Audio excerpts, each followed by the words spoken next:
Hello guys, this is James Abedi, and in this session I'm gonna talk about receiving payment and creating the invoice, and basically how does it affect the balance of the customer. But before I start, I would like to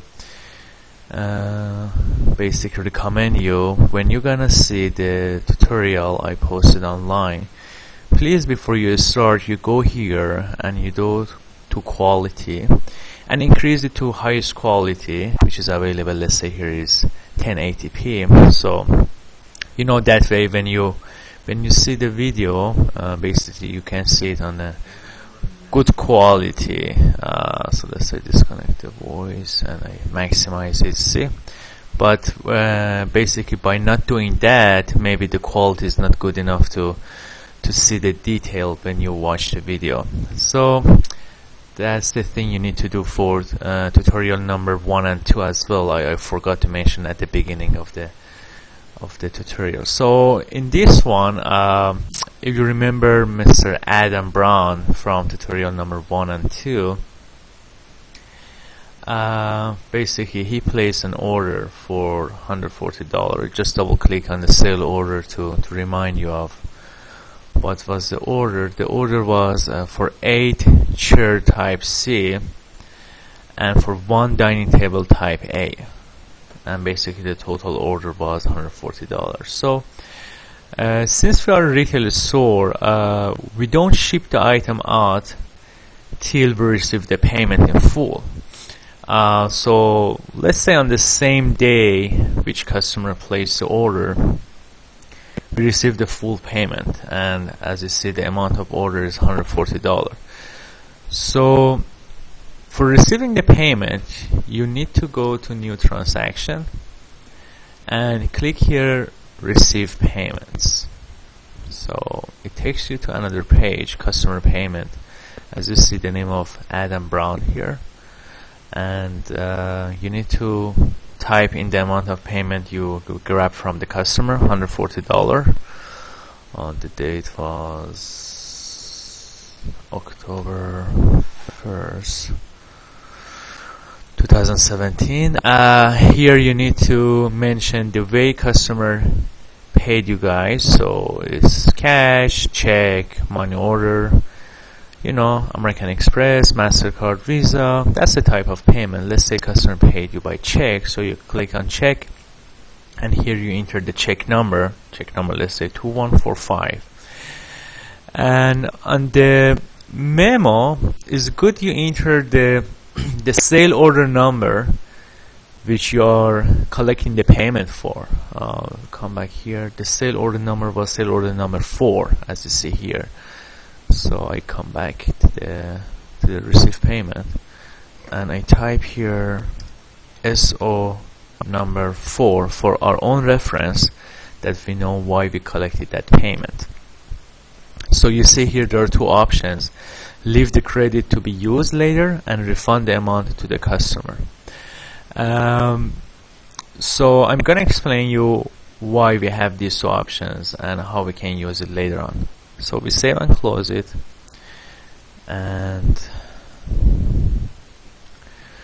as you see, the balance of customer here is changed to minus $140. What does it mean? That means we are owing customer $140. So maybe you ask why we are owing customer $140. The reason is that we haven't shipped the items yet. This is the key answer of that question. We have not shipped the items yet. So when we have not shipped out the item, we don't have any invoice, and basically we just receive the money for the thing which we haven't done the services, or we haven't delivered the items. That means this money is kind of deposit we have in our hand, and we're owing that money to customer until we ship the item to customer. Okay, so let's say we arrange the delivery for 2 days after, and we ship the items to the customer on October 3rd, 2017. So after shipment of the items to the customer, you need to invoice customer. So basically the moment the items left the warehouse, you need to invoice the customer. For invoicing the customer, you go to the sale order and you click on create invoice. So, and here it asks you, would you like to create invoice for all the sale orders item, or you just create invoice for selected items? So maybe let's say you just gonna ship part of the order. If you're gonna ship part of the order, then you're gonna select the second option, create invoice for selected items.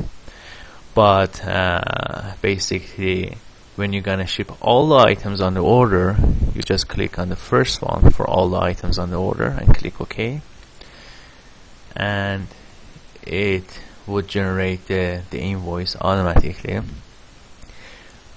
Never touch the invoice number. Under no circumstances change the invoice number manually, because this invoice number is generated automatically by the software, and if you change it manually, you basically can cause a situation that we will have duplication of invoice number in future. So under no circumstances change the invoice number, but the date should be the date which we ship out the item. As I mentioned earlier, just imagine that we shipped out the items 2 days after the customer placed the order, which was October 3rd. So the invoices should be exactly the same date that we shipped out the items. And that's it. So basically everything looks fine. As you see here on the invoice, you would have the sale order number. This is the sale order which basically you generated the invoice through it. And as you see, term due on receipt, which we selected earlier when we created the customer file or the customer account, and that's it. So save and close, and now